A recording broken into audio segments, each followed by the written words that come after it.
side-by-side comparison of several different Sig Sauer P238 magazines. The one on the left and the one on the right are manufactured by Sig, and the one in the center is manufactured by Colt. The three magazines that I'm bringing you today are very different. The one on the very right is the new production Sig Sauer P238 that's included with a new handgun.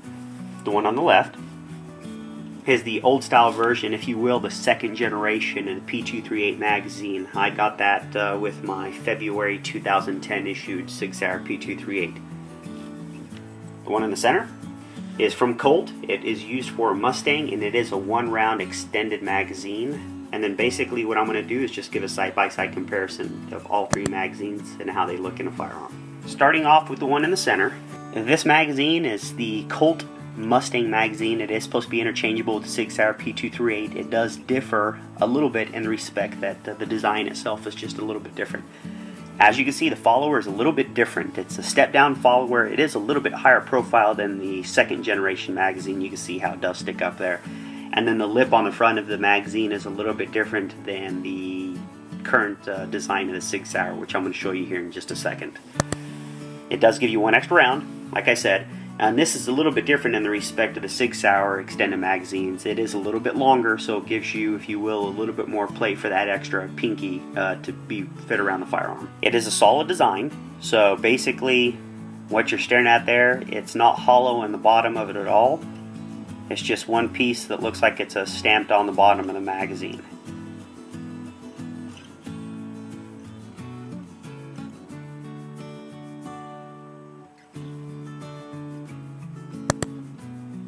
Comparison with Generation 2 magazine from Sig Sauer, you can see on the bottom how it does differ just a little bit.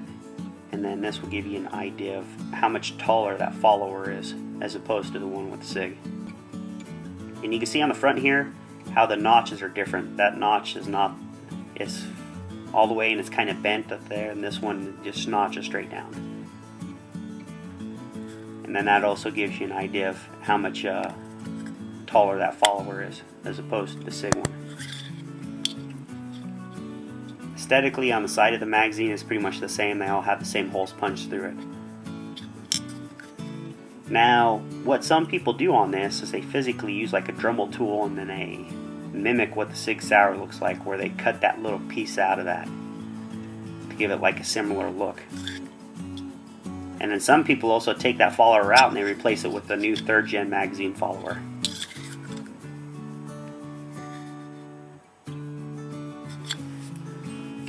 Comparison with the 3rd gen magazine, this is what you're dealing with. On this, they did make this high gloss finish, so they kind of got rid of that matte. I do like it a lot better. It looks cleaner.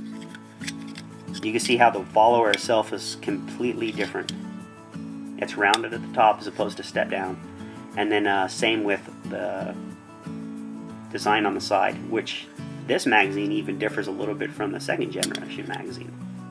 Now this, with the current 3rd gen, you can see how it's about the same height, but you can see how that is physically a little bit different.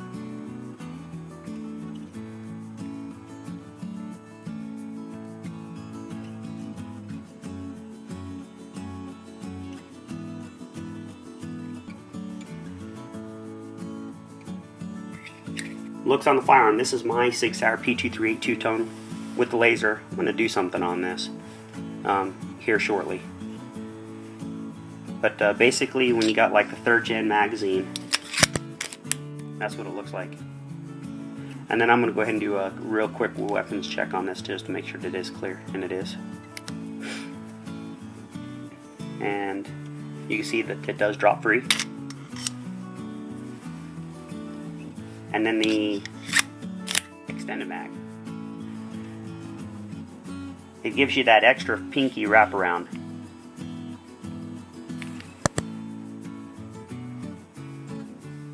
With that extra round on there, it's bumping it up to 7 as opposed to 6, so in the firearm you're carrying 8 total. The downside to that is that it really takes your pocket pistol and it no longer makes it into a pocket pistol.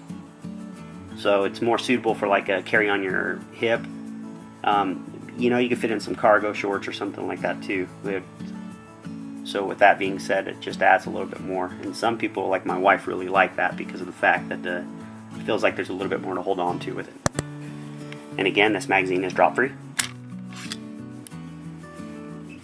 Both of these magazines I got from Pistol and Parts out of Ohio.